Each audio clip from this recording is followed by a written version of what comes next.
Hey guys, and welcome back to the Small Time Critics. I am 1/3 of the Small Time Critics. My name's Kem, Kem and Hashi. and as you see, it's only two of us today. Mo, we're rooting for you, bro. But we've got it. In the meantime, today we are going to be discussing our top 5 movies of the year. But before we do that, please like, comment, subscribe, hit the bell so you know when we know, then you know that we're putting stuff out. Yeah. You're getting good at this, bro. Yeah, it's not going to stick though, but I'm going to keep trying. Yeah. So again, like leave a comment, let us know what you think, and if you don't agree with what we say, like let us know. We might consider what you've said and discard it anyway, or we might just talk about it. Get me? I would like to talk about comments that's been left on previous videos. So Yes. yeah. But we are looking at some comments and they are coming in, but we want more. We want to be able to talk. But anyway, today, top 5 movies of the year. Yes. Again, it's not going to be a long one. It's going to be short, snappy, but we are going to discuss. Hash, talk to me. Before we go into it, talk to me. I want in fact, forget all that. Give me your honourable mentions. 2 honourable mentions that has not made your top 5. In fact, no. Should we just go through that because it's going to ruin your top 5? Give me your General thoughts of the year. Huh? General thoughts of the year. Thoughts of the year without spoiling anything. We've had 2 major strikes in the industry, and it's still been a fantastic year of film. This has been a real fantastic year where, for me, it's rivaled like 2019, because that was a great year. Parasite, Quentin Tarantino's film Once Upon a Time in Hollywood. Like, we had some great films that year, kind of thing. And this year has been outstanding. We've had, because obviously the pandemic and that whole kind of like traffic jam of films that were meant to get released during that time, we had the greats releasing films now. We have Alexander Payne. We have, what do you call it, Scorsese. We have David Fincher. You know what I'm saying? We have all the greats just releasing films at this time. And it's just been outstanding. Chris Nolan, it's just been an outstanding year. Greta Gerwig, an outstanding year of film. A really outstanding year of film. It could have even been better. Because this year we should have seen June Part 2 come out, you know what I mean? And loads of other films. So, but again, not an issue. It's been a fantastic year of film. It's been an absolute pleasure to cover these films during this year for the podcast. And I cannot wait for next year as well. But for me, I generally loved it. What about yourself? 100%. Again, as I said, like, I think you said everything. I think if we got if I demanded more, I'd be greedy. I'd be greedy because there was so much. And again, if there was a lot more, it would have taken away time for me to really sort of sit on some of the great stuff that I've seen to really think about it, because it will just be on to the next. And obviously in this profession, what we do is kind of move on to the next, on to the next, on to the next. And sometimes you don't have time to really sit down and enjoy. Take stock in it, Yeah. Fortunately, this year we've had a lot, and it's almost like we just wanted a little bit of time to enjoy some of the stuff that's put out, because there's some movies that I want to rewatch and I haven't had time to rewatch, but when I rewatch it, I'm going to enjoy it. But anyway, let's jump into it quickly. Hash, I'm going to ask you for your 5th best movie of the year. So I want them in actual order. Yeah, of course. Yeah? Yeah. No, we'll do it one at a time, innit? So yeah, let's go. Talk to me, number 5. For me, this is a movie I'm going to watch maybe 30 to 40.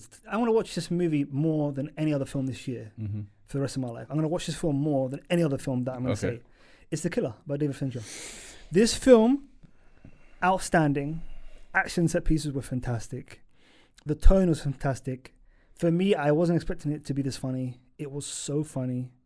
Again, the sound design, the cinematography, the editing, the score, everything was top level. The performance of Michael Fassbender as the killer, Charles Parnell as Hodges, just Eldest Howard, as the rich man. The list goes on. It's just an outstanding film from top to bottom, and for me, like, people had an issue with the narration, so forth. For me, outstanding film. Obviously, we talked about it on the pod. We gave it a great review, but for me, it's one of those films that's going to continue living on and stuff like that. It's just such a great film. What did you think of it? What did you think of the pick? The Killers was really good. Yeah. It was one of those. It was. I was so good. I thought, let me play a trick on you and Mo when I pretended I didn't watch it. Yeah. It was so good. I really enjoyed it. Obviously, Fassbender he's up there, man. In regards, where is it on your list, by the way? It's not on my list. Interesting. It's not on my didn't list. make it, yeah? It didn't make it. Is it in the top 10 even? Oh, 100%. Ah, good. And it's close to 5. Yeah. Very close to 5. For me, I had to really. We'll talk about it on mentions. I had to. I'm not gonna lie. Even a crisis of conscience. You know what I mean? Even like based on like conflict of the heart, bro. Even like based on recent watches, yeah. Like there was some sort of seismic shift. I'm like, whoa! I didn't expect it. Yeah. So my list last week is not the same as it is this week. Same. It's crazy. It's crazy. Yeah. So if we filmed this last week, it wouldn't have been the same. But anyway, so I'm gonna give you my top 5. Yeah. What's your number 5? My number 5 was. I'm just saying. Let me give you what it was. Yeah, so you understand. My number 5 was Guardians of the Galaxy. Interesting. Okay. Yeah. I'm a superhero, man. I like that sort of stuff. I know. Yeah. I think James Gunn really when you hit that sweet spot, yeah, he hit for what it was, like a Marvel movie in the times where there was just trash thrown everywhere. There was just trash in Marvel. Okay. It was amazing. So was this your number 5? This was my number 5. Okay. It's now dropped. Yeah, I'm not gonna lie. Leave the World Behind actually crept in here. It's okay. Crept in here. Leave the World Behind crept in. Yeah. Cool. Because it done what it needed to do, and it had me in suspense for the whole movie. And I'm thinking the whole way through, I felt it would only be fair for me to do this because it was that good of a movie. It left me thinking about real life and thinking about what life is actually like. Isn't that great when great art does that? Of course it does. To make you question reality. That is a great number 5 film. And that's why, like, again, I said before when I was talking about it at the time, there was little gripes, but it weren't big enough. But for it to make me start questioning and thinking, you know what, I couldn't have wanted any more from this movie. Yeah. So yeah, it snuck into. So your number 5 is Leave the World Behind. Leave the World Behind. Okay, my number 4. Go for it.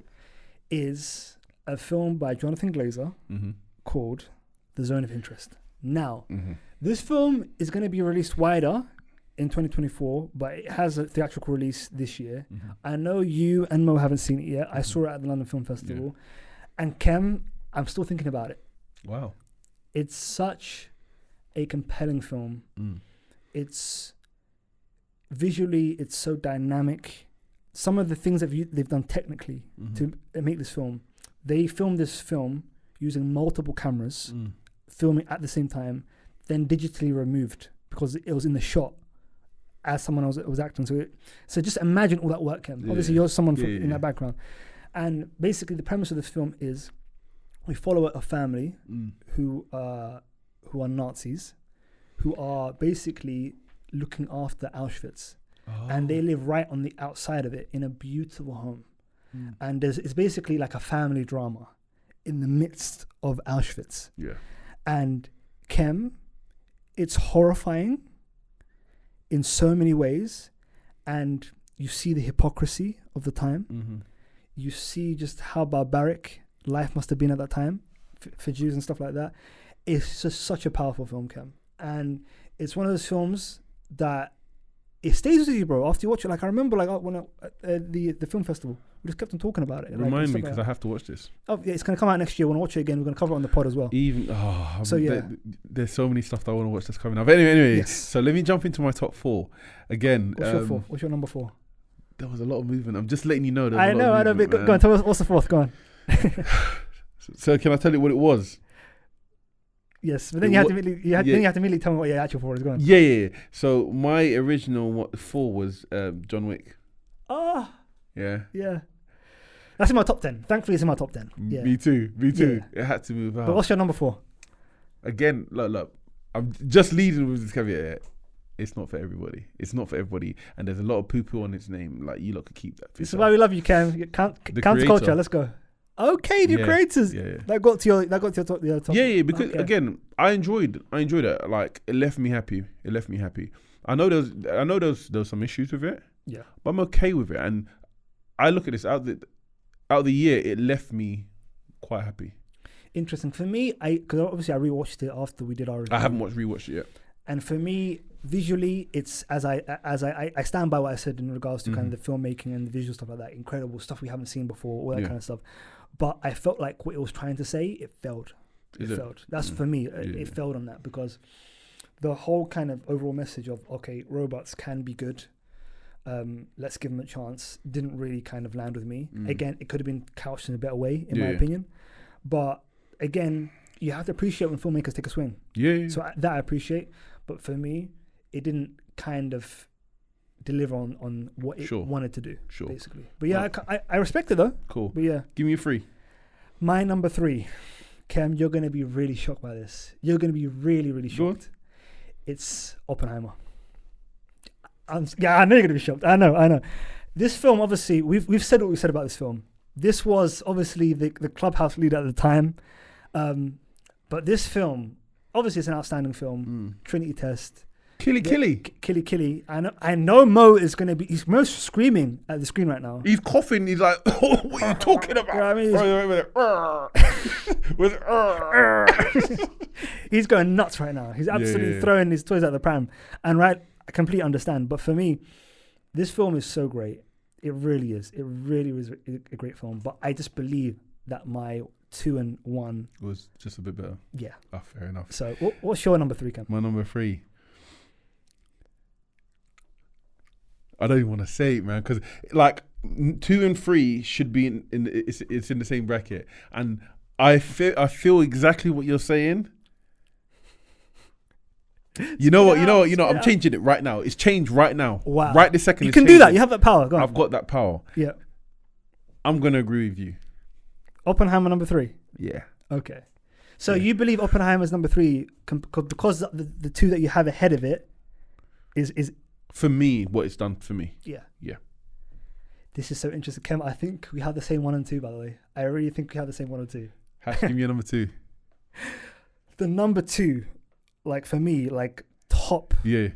The second top film of the year, which is in the number 2 spot, is Spider-Man Across the Spider-Verse. Hey, Mo, we need you here, man. Oh, are you? Mo, we need something different out here, man. We need are you the same? Of course. Let's go. Of course. Of course, man. Let's go. Yeah, man. Like, obviously, that's what I'm saying. Between Oppenheimer and Spider-Verse, I was like, but Spider-Verse is just, it just tipped it. But tomorrow it could be different. For me, and I'll tell you why Across the Spider-Verse is number 2, because that film had no right being as great as it was. It's number 2. It's basically, you see how the original Star Wars trilogy was. Obviously, New Hope, Empire Strikes Back, you know what I'm saying? And then what do you call it? You have the Return of the Jedi. Yeah. And obviously, out of those 3, Empire Strikes Back is the best of the 3. And you have a film in Across the Spider-Verse, which is so outstanding. The storytelling is done so well. Where it transcends any kind of superhero fatigue. Yeah. Oh, we're done with superhero. No, it's just a great story. Yeah. It's a great human story. You know what I'm saying? Before anything else. Yeah. And at the end of the day, great storytelling. Yeah.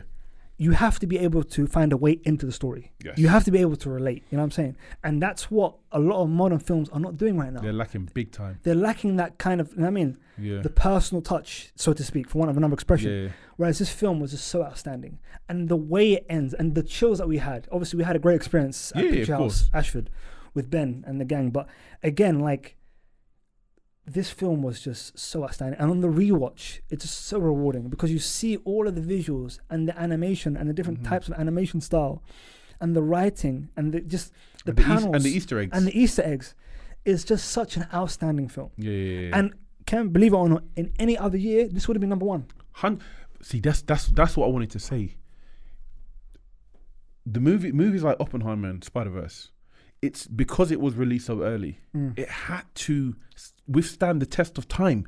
Yes. With other movies coming out, with recency biases and everything. There you go. So for these two to stay where they are or battle between each other and everything, it just shows how great of a movie that is. Yeah. Like, anyway, we're going to talk. Hopefully, we get to talk about the next iteration of the Beyond the Spider-Verse, when it comes. For, and if it's anything like 1 and 2, hey, listen, By the way, Kem, I'll say this right now. If Beyond delivers on the goods, one of the best trilogies. Yeah.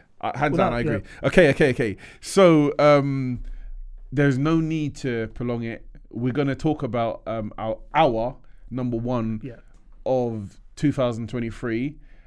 Great year. So what I'm going to do, I'm going to give Hash the mic. Hash, talk to us, please. So, Kem, again, this is the reason why I do the podcast with you, because, you know what I mean? Great minds think alike, as they say. It's Killers of the Flower Moon. And for me, this film works on so many different levels. So you have this story of a true crime that happened, a horrific tale. And we get to kind of see it happen, and the systematic racism and just abuse of a society, of a whole kind of group of people, you know what I mean, at a time in American history. And you see the hypocrisy of the time, you see how barbaric they were and stuff like that in terms of the Americans, the white Americans. And you see humanity in the Native Americans, you know what I'm saying? And it was just such an outstanding film. It's just and the way and how Martin Scorsese and Eric Roth, they use the script to really, really kind of show you the humanity of the Osage people. And you have these fantastic performances from Lily Gladstone. Big shout out to Lily, man. Lily Gladstone. She's going to, I hope she wins the Oscar, by the way, for Best Actress. Amazing. And then you have, obviously, the great Robert De Niro as... Bobby De Niro as King William Hell. It's just outstanding performance. One of my favorite supporting actor performances, by the way, and I hope he actually wins the Best Supporting Actor. And then you have Leo, you know what I mean, and it's just unbelievable. It's a brilliant movie. It's just a brilliant film. Yeah. And on the rewatch, Kem, like for me, on the rewatch, what I realized was that Lily Gladstone, when she is kind of buried and laid to rest, she doesn't get her kind of a lot of the relatives don't get like a Native American Osage funeral. They get a Christian funeral, and it just kind of shows you and really kind of emphasizes how their culture is slowly getting kind of eroded and stuff like that. You know what I'm saying? And whitewash, so to speak. It's just such an outstanding film, and this film really rewards a rewatch. And you just see the thematics with the owl as a sign of death, and how it's kind of shown with kind of with Lily Gladstone's character's mum, and then what do you call it? Then with her as well. Yeah. It's just an amazing film. It's a brilliant movie. It's a brilliant film, and it's just such. And for late career Scorsese to be working at this level, you know what I'm saying? To make sure to have the level of editing that he has in Thelma Schoolmaker, and then you have obviously Robert Roberts, the late great Robbie Robertson, doing the kind of score. This film is outstanding. Rodrigo Prieto, who not only was cinematographer for this film, but was the cinematographer for Barbie. It just shows you how big his range is. Yeah. An outstanding film, and just a great capstone to a great year, Kem. Yeah, I have to agree. Again, this year was... my belly's full, man. My belly is full. On great stuff. Yeah, man. Look, because we need to wrap this up, I do want two honorable mentions. Just two. Yeah. Don't kill us with all the detail. I just want two really good honorable mentions. That's in your top 10, or it could be in your top 20. But honorable mentions. It doesn't need to be close. It just needs to be. It has had to have left something on you for you to mention this. Two films. Ferrari. Okay. Ferrari, Kem, was outstanding. Wow. I was very, very lucky to see an early screening of it. And it was outstanding. It was so good. It's not like a racer film. It's more of a kind of character study of Enzo Ferrari. But Kem, it's so well played. Like Penelope Cruz, his character, she's still. Is she still Penelope Cruz? Yeah. She's still Penelope Cruz. And she steals the movie. Adam Driver, outstanding performance. Great characterization as Enzo Ferrari. Just a really, really well made film from the great Michael Mann. It's just such an outstanding film. And the second one is The Holdovers, Alexander Payne, Yeah. Paul Giamatti, Dominic Sessa, his first performance, a young actor, outstanding performance. Kem, this guy's going to have an amazing career. Yeah. And then you have Divine Joy Randolph. No, okay, go. Kem is such an... Kem, I tell you right now, you'll be saying, this was going to be my top 5. It's one of those ones where I got Mo to watch it recently. Mm-hmm. He couldn't believe it. I was gonna watch it. Yeah, funny enough. Yeah, so your honorable mention. So my honorable 2 mentions. Yeah, Mission Impossible, and the second one was Gran Turismo. So it's funny that you're talking about Ferrari. Yeah. I really enjoyed Gran Turismo. Yeah, Gran Turismo was a surprise for us. That's why it's in my honorable mention. I'm not saying it's in my top thing. We did not have high hopes. I remember before we talked about the night we were both going to go see it. And yeah, it really sort of left something. I was like, right, like okay, fair enough. A video game, like it almost felt like a corporate movie, but it done justice. Anyway, we're gonna have to wrap up there. But yeah, that was our top 5 for the year. So we didn't really sort of expand too much and give us our top 10. We just give you a top 5. Again, let us know in the comments what your top 5s are, so we could discuss it. And also go back to the reviews of the films that we mentioned in the top 5. Go watch that. You know what I mean? Comment, like, favorites. You know what I mean? Like, subscribe. So you can see why we're talking so highly about these movies. And to be fair, like, as I said, there's a lot of change, and for us to be so like-minded in regards to our top 2, 3. Yeah, man. Synergy. This happened by accident, by the way. It wasn't planned. It was not planned. It was not planned. But yeah, guys, that was our top 5 of the year. Please like, comment, subscribe, and let us know what you think. And we're gonna see you in the new year. New year, not really new things. I'm gonna try hit the gym so I could my presence could look a bit more physical. Kev, you look great, man. Come on. Hey, listen. I need to set my New Year's resolution from now. But yeah, guys, look, from 2023, we love you. We'll see you in the new year. Peace.